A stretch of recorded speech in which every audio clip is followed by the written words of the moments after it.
ஸ்ரீ குருவாயூரப்பன் திருவடிகளே சரணம்.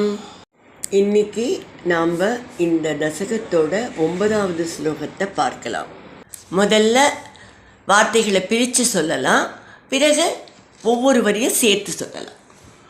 கல்பாவதௌ சப்தமுனீன் புரோவத் கல்பாவதௌ சப்தமுனீன் புரோவத் பிரஸ்தாப்ய சத்யவ்ரதபூமிபம் தம் பிரஸ்தாப்ய சத்யவ்ரதபூமிபம் தம் வைவஸ்வதாக்கியம் மனுமாததானஹ வைவஸ்வதாக்கியம் மனுமாததானஹ क्रोधादयग्रीवमपि द्रुतो भूः क्रोधाद् हयग्रीवमभिद्रुतो भूः कल्पावधौ सप्तमुनीन् पुरोवत् प्रस्ताप्य सत्यव्रतभूमिपं तं कल्पावधौ सप्तमुनीन् पुरोवत् प्रस्ताप्य सत्यव्रतभूमिपं तं वैवस्वताख्यं मनुमादधानः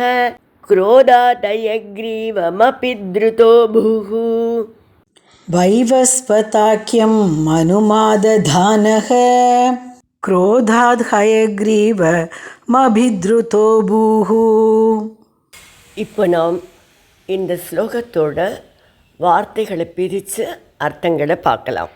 கல்பாவதௌ பிரளயத்தின் முடிவில் சப்தமுனின் சப்த ரிஷிகளை புரோவத்து முன்போலவே பிரஸ்தாப்பிய அவரவர்கள் இடத்திலே விட்டுவிட்டு தம் சத்யவிரத பூமிபம் அந்த சத்யவிரத மன்னனை வைவஸ்வதாக்கியம் வைவஸ்வதன் என்ற பெயர் கொண்ட மனும் ஆததான மனுவாக ஆக்கிவிட்டு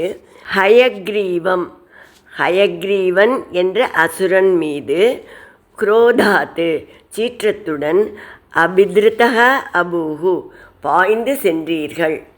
இப்போ இந்த ஸ்லோகத்தை முழுவதுமாக பாராயணம் பண்ணி இதோட முழு அர்த்தத்தையும் பார்க்கலாம். கல்பாவதௌ சப்தமுனீன் புரோவத் பிரஸ்தாப்ய சத்யவ்ரதபூமிபம் தம் வைவஸ்வதாக்கியம் மனுமாததானஹ क्रोधादयग्रीवमपि द्रुतो भूः. பிரளயம் முடிவுக்கு வந்துவிட்டது. சப்த ரிஷிகளையும் முன்பு இருந்தது போலவே அவரவர்களுடைய ஸ்தானத்தில் பகவான் விட்டு விடுகிறார். அடுத்து 7வது மன்வந்தரத்துக்கு மனுவாக சத்யவிரத மகரிஷியை நியமிக்கிறார். இதுவரைக்கும் நடந்தது 6வது மன்வந்தரம். அந்த மன்வந்தரம் சாக்ஷுஷ மன்வந்தரம். அந்த மன்வந்தரத்தோட முடிவில் தான் இந்த நைமித்திக பிரளயம் ஏற்பட்டது. இந்த பிரளயம் இப்போ முடிஞ்சு விட்டது. இப்போ 7வது மன்வந்தரம் ஆரம்பிக்கணும். அதுக்கு சத்யவிரத மகர்ஷியை வைவஸ்வதன் என்ற பெயரிட்டு மனுவாக நியமிக்கிறார். இந்த வேலைகளெல்லாம் முடிந்த பிறகு பகவான் அந்த ஹயக்ரீவன் என்கிற அசுரனை அழிப்பதற்காக சென்று அவன் மேலே பாய்ந்து தாக்கினார்.